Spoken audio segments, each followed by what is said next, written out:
Quiero pasar ahora a otro tema muy importante y quiero dar la bienvenida a nuestro set aquí en 33.3 Noticias a Verónica Rosas. Bienvenida, Verónica. Quiero dar la bienvenida a la hermana Paola Clericó. Hermana, mucho gusto.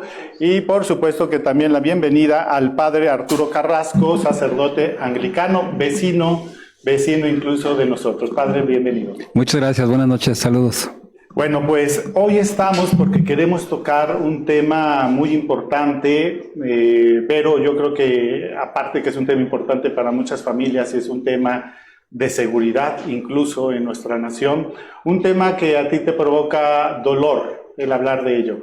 Hace 8 años tu hijo fue secuestrado. ¿Nos quieres platicar un poquito de ese acontecimiento? Sí, claro que sí. Buenas noches. Pues soy Verónica Rosas Valenzuela, mamá de Diego Maximiliano.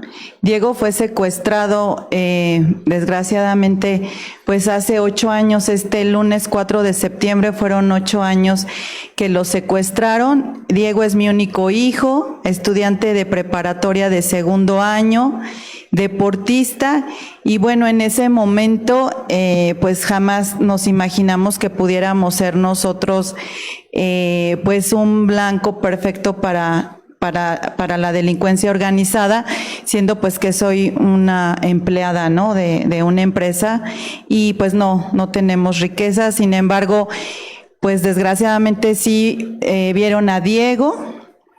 Fue un vecino de la misma colonia el que lo entregó a este grupo de la delincuencia organizada.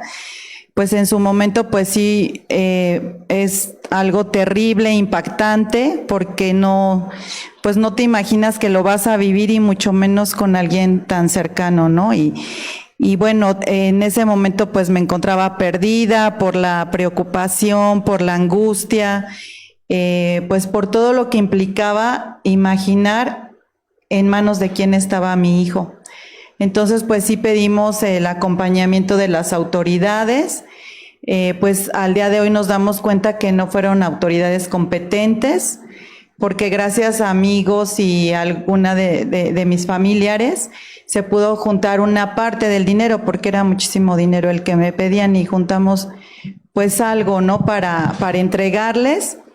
Y pues no cumplieron. Sí les entregamos una cantidad, quedaron de liberar a Diego. Se entregó esta parte un día en la madrugada, en 2, 3 de la mañana, y quedaron de liberar a Diego al otro día muy temprano. Y pues se burlaron de nosotros y de las autoridades. Acudimos con una ambulancia porque sabíamos que habían lastimado a Diego. Con mi familia estuvimos ahí pues casi todo el día.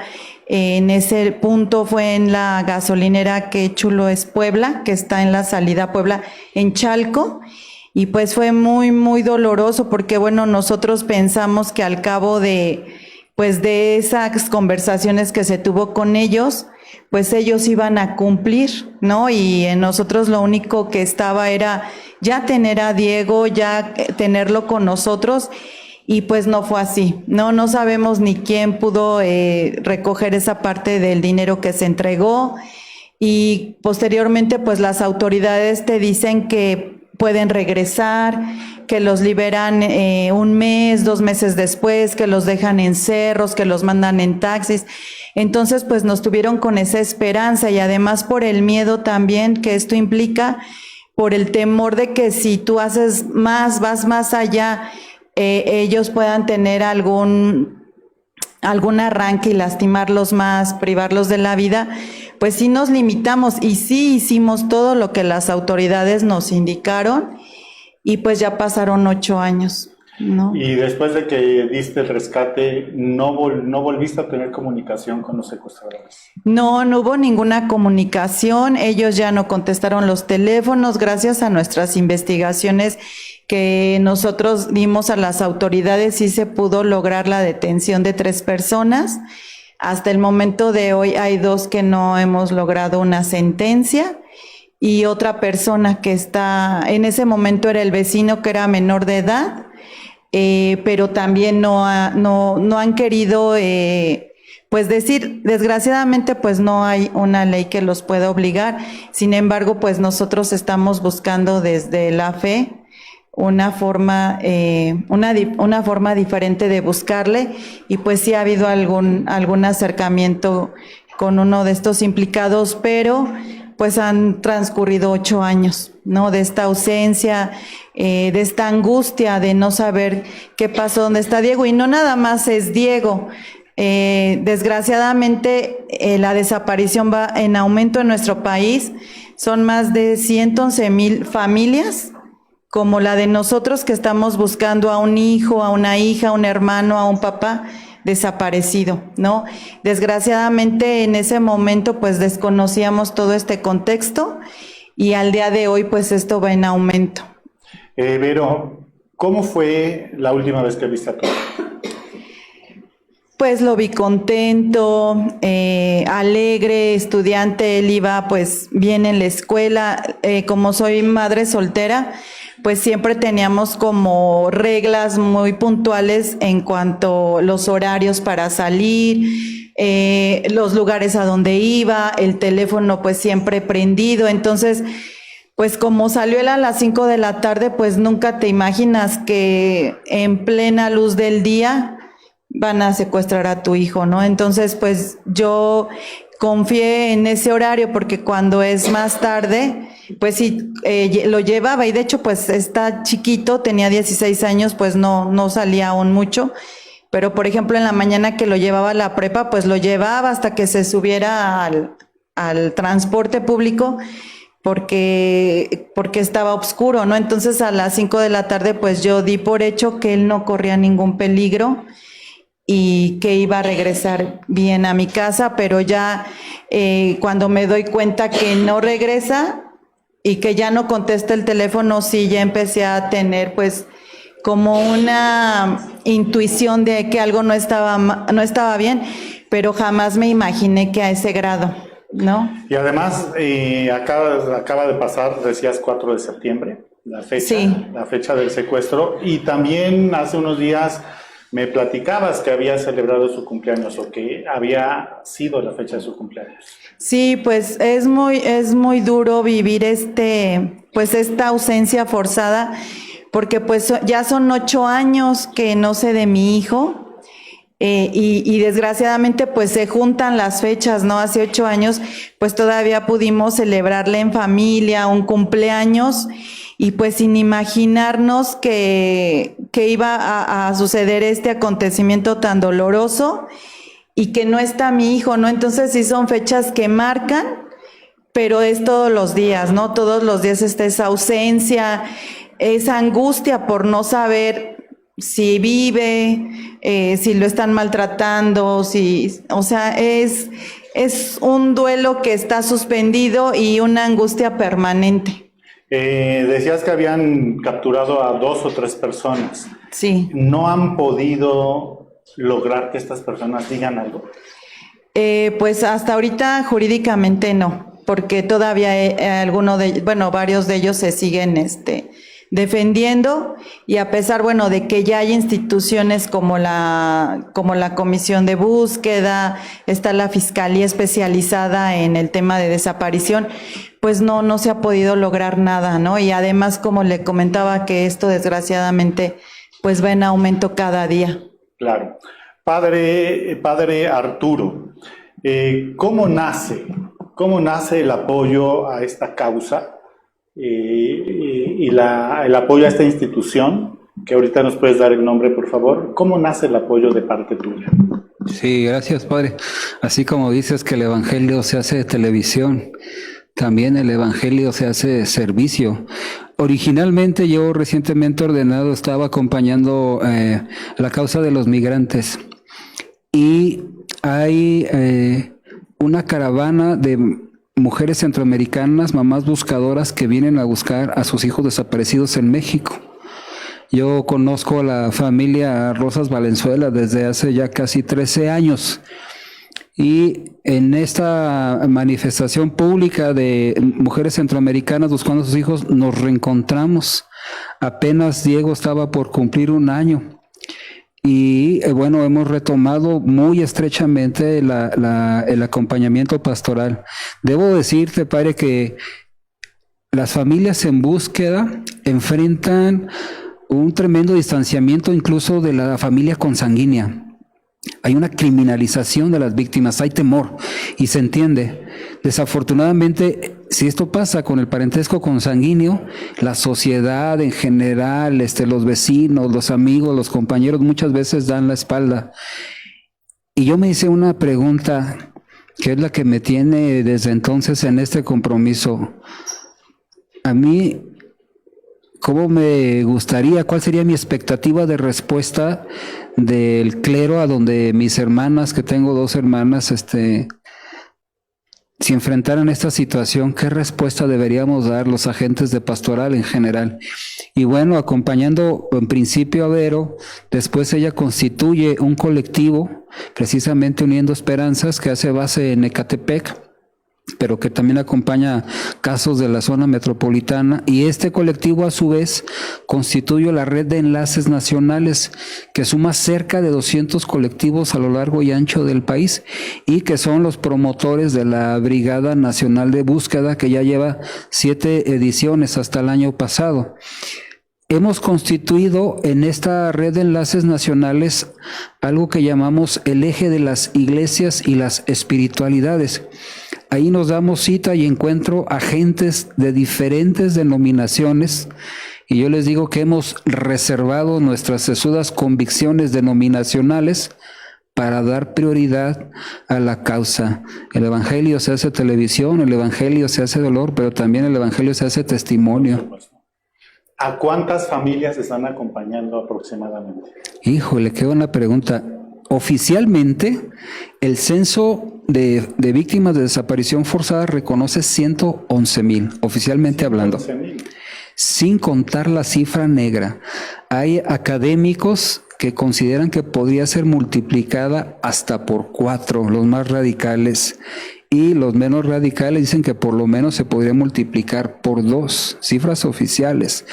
Y tenemos además cerca de 60,000 cuerpos sin identificar en los servicios forenses. 60,000 cuerpos. 57,000 para ser más precisos, la mitad prácticamente. Pero aquí hay un detalle, padre, que hay que mencionar. Si estamos en la búsqueda, siempre se presume que están con vida. Mientras no tengamos evidencia de lo contrario, nosotros seguimos buscando con vida. No somos ignorantes ni somos cándidos. Sabemos que hay un factor de riesgo que también nos lleva a buscar en los servicios forenses, ¿no? Para descartar que eventualmente pudiéramos encontrar alguno de nuestros tesoros por ahí. Y este camino nos ha llevado a hacer, sinceramente, actividades un poco fuera de lo convencional. Algo desafiante y terrible, por ejemplo, celebrar Eucaristía al borde del Gran Canal de Aguas Negras, 53 kilómetros, para dar inicio a actividades de búsqueda en campo, por ejemplo, y algo verdaderamente desafiante. Aquí mismo en el salón de la parroquia, un taller de osteología, algo medio tétrico, enseñarle a las familias a diferenciar con especialistas osamenta humana de osamenta animal, que son herramientas que se necesitan en el trabajo de campo, talleres jurídicos, talleres para diferentes acciones que ellas emprenden. Y en realidad hay que decirlo también, han sido las familias en búsqueda las que han venido a sacar a los agentes de pastoral de la zona de confort. Por iniciativa de ellas es que venimos acompañando. Apenas en nuestras visitas al servicio forense aquí en Barrientos de la zona metropolitana, uno de los encargados de permitirnos el acceso a los expedientes nos decía que él tenía cerca de 7 años y era la primera vez en su vida que él veía que un agente de pastoral acompañaba a una familia en búsqueda para consultar los expedientes forenses. Le quería preguntar al respecto de esta actividad pastoral. Usted pertenece a la Iglesia Anglicana, iglesia hermana, por supuesto, de la Iglesia Católica. Esta labor es ¿Es de la Iglesia Anglicana o es una labor que usted ha tomado? Qué buena pregunta, padre. Empezó por ser personal, esa es la verdad, pero afortunadamente y gracias a Dios, un poco también con el ejercicio testimonial, se han venido involucrando algunos hermanos del clero, hermanas del clero también.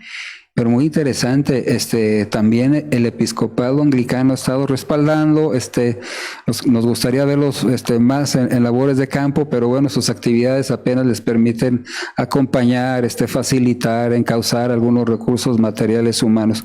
Por ejemplo, ahorita mismo en la ciudad de Cuernavaca, después de un año de comodato que muy generosamente don Ramón Castro les facilitó una casa, un colectivo, regresando a casa se llama el colectivo, se venció el comodato y ahora el obispo anglicano de allí les ha facilitado un nuevo espacio para que puedan continuar haciendo sus labores. El obispo Ricardo Gómez, él hace base en Guadalajara, acompañó a la Cuarta Brigada Nacional de Búsqueda que fue en Huitzuco, Guerrero, y sí participó en labores de campo, lo mismo que algún obispo de ahí de la zona de la Iglesia Católica, que ahorita se me va el nombre, pero también estuvieron en campo juntos, los dos. Eso fue muy llamativo.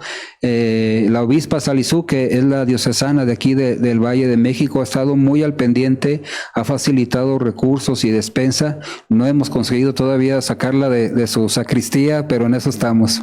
Muy bien, padre, muchas gracias. Hermana Paola, hablábamos antes de entrar al noticiero de que esto es una tarea ecuménica. Usted pertenece a la Congregación de Jesús María y es católica. ¿Cómo se une usted a esta causa? Bueno, yo viví muchos años de misionera en Cuba y al regresar a México como que me sentí un poco perdida y decía, yo necesito estar en algún lugar que le dé como un sentido y una luz a la tarea pastoral que me habían encargado de la congregación. Como el padre Arturo, al que te oigo, yo también empecé con migrantes, ¿no? O sea, cerca de mi casa está el refugio Tochán, es una casa de migrantes de Centroamérica, y pues empecé ahí. La verdad es que no tenía el tiempo del voluntariado que ahí me pedían, y bueno, me acuerdo que lo que pasó fue pues la tragedia de Ayotzinapa, ¿no? Entonces, lo que pasó fue que le dije a unas hermanas, pues oigan, tenemos que ir, o sea, la primera marcha que fue impresionante, fuimos a la segunda, y la sorpresa mía, o sea, yo pensé que la marcha era pues por los 43 jóvenes solamente, y la sorpresa mía fue que encontré a una mujer en ese momento que tenía 4 fotos, sí, y bueno, pensé que eran los estudiantes, ¿no? Le pedí una porque yo no llevaba, y empiezo a leer y decía, soy María Herrera, ayúdame a encontrar a mis hijos. Entonces le dije, ¿cómo ellos son tus hijos? Y me dice, sí, los 4. Le digo, eran estudiantes. Me dice, no. Entonces, claro, en ese momento yo decía, ¿pero cómo? O sea, son 43, pero ella tiene 4 que no son estos. Entonces, ahí se empezó a abrir mi mente no entendía nada, pero el corazón se me pegó a esta señora.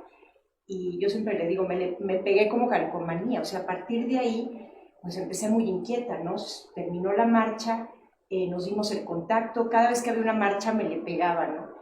Y bueno, pues resultó ser que esta mujer, María Herrera, madre de 4 jóvenes desaparecidos, junto con sus hijos, empieza la construcción de lo que decía el padre, de la red de enlaces nacionales, ¿no? O sea, las familias lo que se dan cuenta es que si ellas no buscan, nadie busca, ¿no? Claro. Lo que nos contaba Vero, que además se quedó corta, porque Vero es impresionante lo que hacen las mamás, ¿no? Las familias. O sea, si ellas no salen, primero a exigir, ¿no?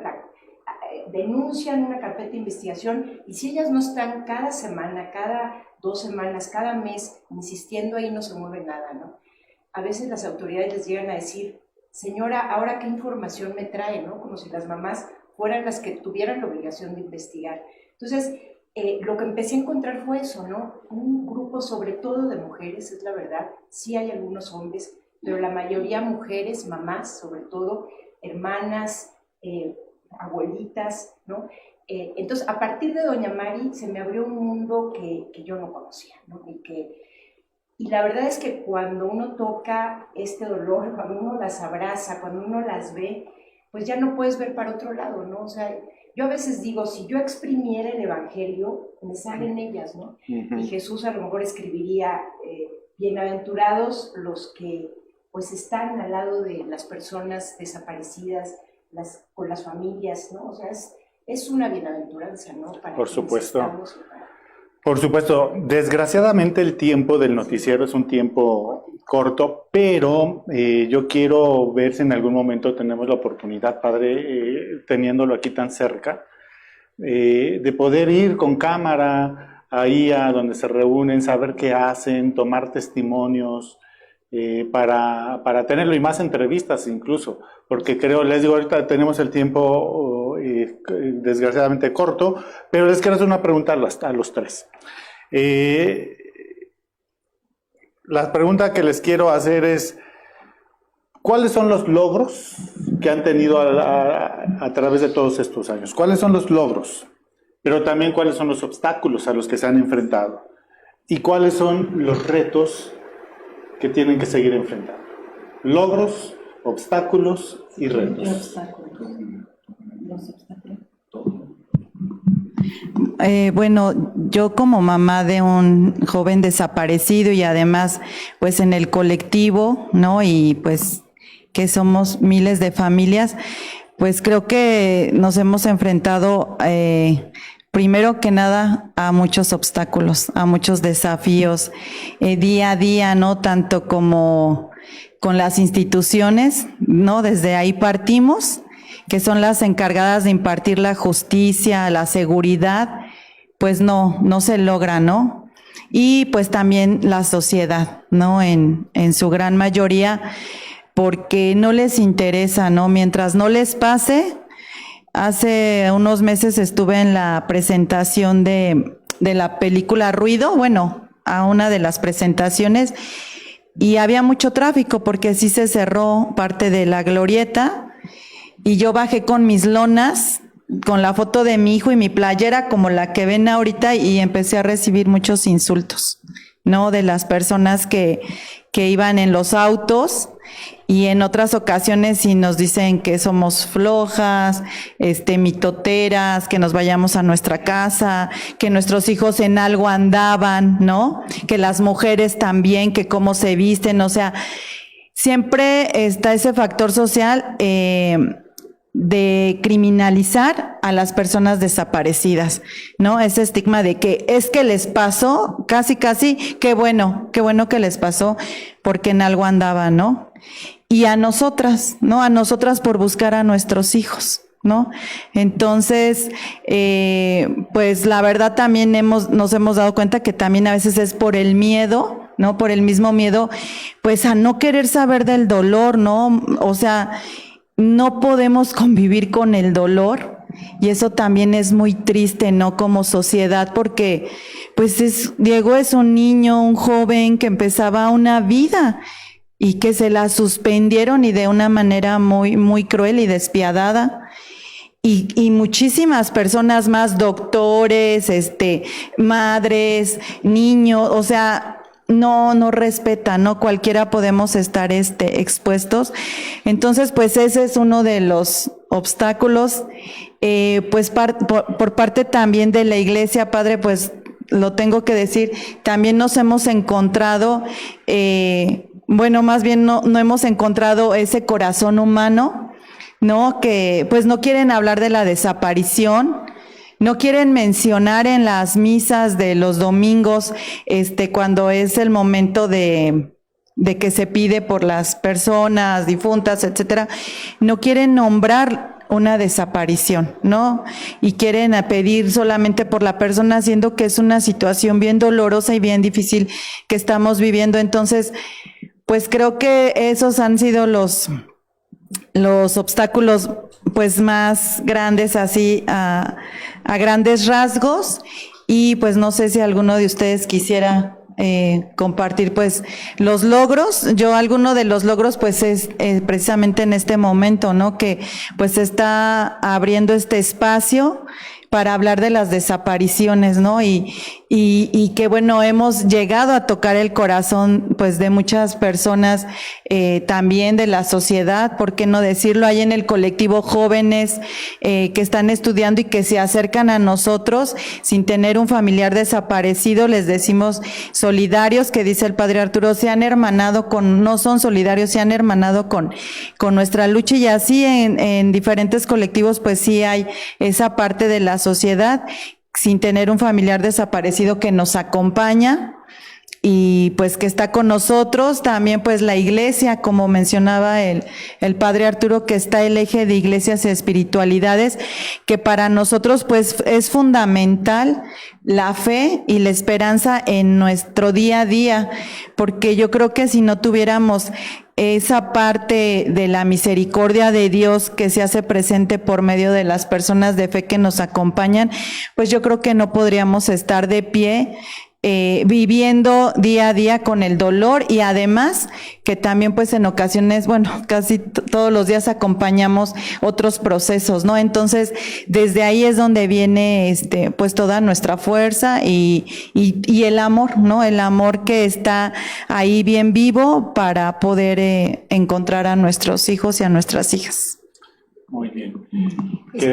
Yo quisiera decir algo, qué bueno que ya dijo esto último Vero.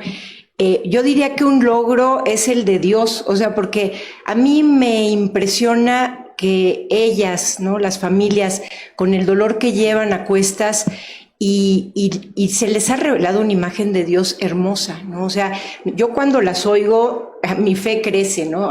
Yo también tengo un rostro distinto de Dios a partir de que camino junto con ellas y junto con mis hermanos, ¿no? Del eje de iglesias.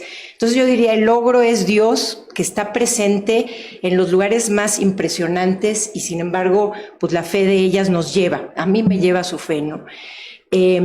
Yo siempre digo, porque cuando nos preguntan cómo está esto de las iglesias y el tema de la desaparición, yo digo, hoy decimos dónde están los desaparecidos, ¿no? Pero en 50 años vamos a decir, ¿y dónde estaban las iglesias cuando había desaparecidos en México? O sea, sí hay un tema, están desaparecidas las iglesias de este tema, ¿no? Bueno, pues yo de Iglesia Católica lo tengo que decir, ha habido apoyos, claro, cuando hay brigadas, ha habido generosidad de verdad muy grande, pero después no hay continuidad, ¿no? Entonces, pues las familias todos los días buscan, entonces necesitan todos los días un abrazo. Voy a decir algo un poco duro, ¿no? Pero Vero habló de jóvenes que se acercan. Yo no he conocido a ninguno de alguna parroquia. De ninguna, o sea, ninguna. Andaban en tradición. Portugal, hermana. Estaban en Portugal, ¿no? Entonces, bueno, hay luces y sombras, ¿no? No todo es sombra, claro. Pero pues, ¿dónde estamos, no? Claro, sí, y creo que no solo en esta pastoral de desaparecidos, igual la pastoral de mujeres que se dedican a la prostitución, la pastoral de la homosexualidad, es decir, hay pastorales a las que la Iglesia Católica, en este caso, todavía le tiene miedo. Se trabaja, pero se trabaja bajita la mano, que nadie se entere, sí. Cuando creo que hoy son nuestros leprosos, nuestros enfermos, que tenemos que acompañar mucho más. Sí, y te digo, luces y sombras, porque hoy estamos aquí y ha habido un hermano obispo que empujó que estemos aquí también, ¿no? O sea, es las luces y sombras, pero pues sí, tendríamos que estar más. Claro que sí. Es la verdad. Sí, padre, yo quisiera decir que tanto obstáculos, logros y retos pasan por el corazón humano. Bueno, los obstáculos que se han mencionado aquí, impresionantes. ¿Cómo alcanzar el corazón de la cristiandad? Es una pregunta que día con día nos formulamos para poder sensibilizarlo, ¿no? México y la región latinoamericana pues es predominantemente cristiana, sumando todas las expresiones de la cristiandad, pero también es la más desigual del mundo. México, con los índices de violencia que tiene, o sea, pareciera que nunca se ha predicado el evangelio en esta zona, ¿no? Estamos ante números de la violencia inéditos en la historia de la humanidad, solo comparables a países que están en franca situación de guerra. México no lo reconoce oficialmente, pero las cifras indican lo contrario. Como es una situación inédita, también necesitamos respuestas inéditas. Y los logros que también me parece que hay que mencionar, todo el entramado jurídico existente ha sido por iniciativa de las familias. Las instituciones que existen de parte del Estado para la búsqueda, localización, identificación, acompañamiento a víctimas es por iniciativa de las familias. Esta administración federal asumió el encargo solamente con 4 comisiones, 3 estatales y 1 federal. Hoy en día ya todas las entidades tienen por iniciativa de las familias. Han venido a sacudir a la sociedad, han venido a sacudir a las iglesias, pero también a los legisladores y a las autoridades, que siempre hay que estar encima de ellas, todo parece indicarlo. Y el mayor reto es, insistiría yo, sensibilizar a la sociedad. Que no nos confundan, las víctimas son víctimas. Y en lugar de prejuzgarlas como culpables, habría que prejuzgarlas como inocentes. Claro. Pues yo les quiero agradecer enormemente su presencia en esta noche aquí en nuestro noticiero. Seguramente vamos a tener la oportunidad de seguir viéndonos. Cuenten con todo nuestro apoyo, lo que esté en nuestras manos, con muchísimo gusto. Espero que muy pronto se comuniquen de esta empresa televisora para que puedan hacer un poco más extensivo este mensaje. Así que, Padre Arturo, Vero, hermana Paola, muchísimas gracias. Gracias a ti también, Padre, por la invitación. Gracias. Y bueno, pues volveremos por aquí. Con mucho gusto. Gracias.